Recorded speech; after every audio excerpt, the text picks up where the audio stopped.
أعوذ بالله من الشيطان الرجيم. بسم الله الرحمن الرحيم. ولو أن لكل نفس ظلمت ما في الأرض لافتدت به وأصروا الندامة لما رأوا العذاب وقضي بينهم بالقسط وهم لا يظلمون. 11ویں پارے سورہ یونس کے یہ 6واں رکوع ہے اور یہ آیت نمبر 54 سے لے کر آیت نمبر 61 تک کے آیتوں پر مشتمل ہے. اس رکوع میں بھی اللہ تبارک و تعالیٰ نے گزشتہ رکوع کے تسلسل کو جاری رکھا ہوا ہے. گزشتہ رکوع کے آخر میں تھا اللہ تبارک و تعالیٰ کا ارشاد تھا کہ آپ کہہ دیجئے کہ ہاں مجھ کو میرے رب کی قسم یہ قیامت برحق ہے، اور قیامت کے برحق ہونے اور قیامت کے واقعہ کرنے میں تم اللہ تبارک و تعالیٰ کو اس کے مرضی کے خلاف کام پہ مجبور نہیں کر سکتے ہو اور نہ اللہ کو تکا سکتے ہو. اب اس رکوع میں اللہ فرماتا ہے کہ جب ہر انسان پر قیامت کی وہ گھڑی آئے گی تو جس نے گناہ کیا ہے، جس نے نافرمانیاں کی ہے، وہ پھر وہاں تمنا کریں گے کہ کاش یہ دنیا و ما فیہا سب کچھ ہمارا ہو جائے اور یہ ہم خدا کو دے دیں، اللہ کو دے دیں، اور اس کے بدلے وہ ہمارے گناہوں پر سے، ہمارے نافرمانیوں پر سے پردہ نہ اٹھا لیں تو یہ ہمیں منظور ہے. اللہ تبارک و تعالیٰ فرماتے ہیں کہ اس وقت پھر کسی ایسے انسان کے ایسے آرزو اور تمنا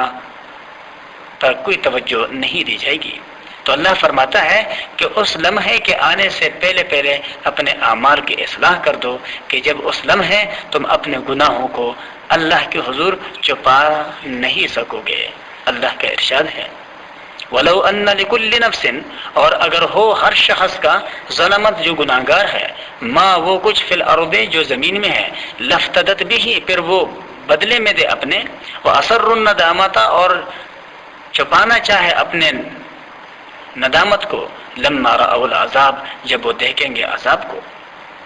وقضی بینہم بالقسط اور فیصلہ ہوگا ان کے درمیان انصاف سے، وہم لا یظلمون اور ان پر کوئی ظلم نہیں کیا جائے گا. الا سنو ان للہ ما فی السماوات و ما فی الارض، بے شک اللہ ہی کا ہے جو کچھ ہے آسمانوں میں اور زمین میں. الا سنو ان وعد اللہ حق، بے شک اللہ کا وعدہ سچا ہے، ولکن اکثرهم لا یعلمون لیکن لوگوں میں سے بہت سارے نہیں جانتے. هو یحیی و یمیت، وہی زندہ کرتا ہے اور مارتا ہے، وإلیہ ترجعون اور اسی کے طرف تم سبوں کو لوٹایا جائے گا. یا ایھا الناس، اے لوگوں، قد جاءتکم یقیناً آ چکا تمہارے پاس، موعظۃ من ربکم خیرخواہانہ نصیحت تمہارے رب کی طرف سے قرآن کی صورت میں، وشفاء لما فی الصدور اور اس میں شفا ہے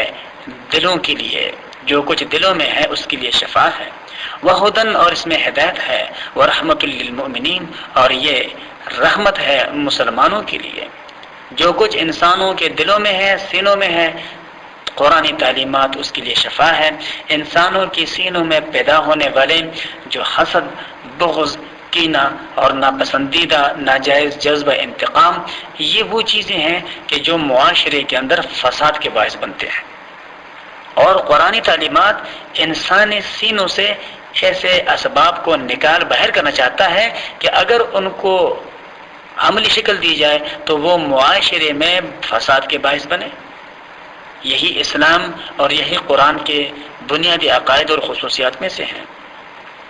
کہ اسلام بروں کو نہیں بلکہ برائیوں کو ختم کرنے کا کہتا ہے. جب برائیاں ختم ہو جائے گی تو برے خود بخود نہیں رہیں گے، لیکن اگر بجائے برائیوں کے بروں کو ختم کیا جانا شروع کر دیا جائے تو ایک برا ختم ہو جائے گا، برائی کے اسباب کی موجودگی کی وجہ سے دوسرا برا جا کر کے اس برائی سے چمٹ جائے گا. تو چوری کے اسباب ختم کرنے ہیں، ڈاکے کے اسباب ختم کرنے ہیں، اور اسی طریقے سے جتنی بھی معاشرے کے اندر دوسروں کے لیے پریشانی کے ذرائع ہیں ان ذرائع کے بنیادی اسباب کو ختم کریں گے. اور جب تک وہ اسباب ختم نہیں ہوں گے تو معاشرے کے اندر سے فساد ختم ہو کر صالح معاشرہ وجود میں نہیں آ سکے گا. قل کہہ دیجئے بفضل اللہ، اللہ کے فضل سے، وبرحمتہ اور اس کے مہربانی سے، فبذلک فلیفرحوا سو اسی پر ان کو خوش ہونا چاہیے، هو خیر مما یجمعون یہ بہتر ہے ان چیزوں سے جو وہ جمع کرتے ہیں. قل کہہ دیجئے ارأیتم یہ بتلاؤ تم،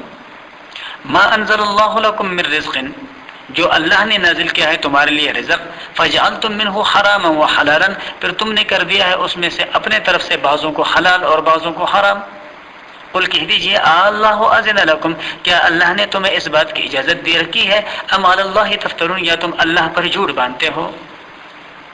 وما ظن الذین، اور کیا خیال ہے ان لوگوں کا، یفترون علی اللہ الکذب یوم القیامہ، جو اللہ پر جھوٹ باندھتے ہیں قیامت کے دن، یعنی قیامت کے بارے ان کا کیا خیال ہے کہ ان کو یوں ہی رہنے دیا جائے گا۔ ان اللہ لذو فضل علی الناس، بے شک اللہ تو بڑے کرم کرنے والے ہیں لوگوں کے اوپر، ولکن اکثرهم لا یشکرون، لیکن لوگوں میں سے اکثریت وہ ہے جو ناحق شناس ہے، جو حق بات کو نہیں مانتے، شکر ادا نہیں کرتے۔ شکر کا تقاضا تو یہ ہے کہ جن چیزوں کو اللہ نے اپنے مخلوق میں سے بندوں کے لیے ممنوع قرار دیا ہے تو اس سے خود کو منع کریں، جن چیزوں کو اللہ نے حلال قرار دیا ہے اسے حلال سمجھتے ہوئے بقدر ضرورت اس کو اپنے استعمال میں لائے، بقدر حاجت اس کو استعمال کریں، لیکن اللہ کے حلال کیے ہوئے میں سے حرام سمجھنا اور اللہ کے حرام کیے ہوئے میں سے حلال سمجھنا یقیناً یہ بے انصافی کی بات ہے۔ اور ایسے بے انصافوں کو قیامت کے بارے میں کیا خیال ہے کہ ان کے ساتھ کیا برتاؤ ہونا چاہیے؟ یہ فیصلہ اپنے اعمال پر نظر رکھتے ہوئے ان کو اپنے بارے میں خود کر لینا چاہیے۔ وآخر دعوانا ان الحمد للہ رب العالمین۔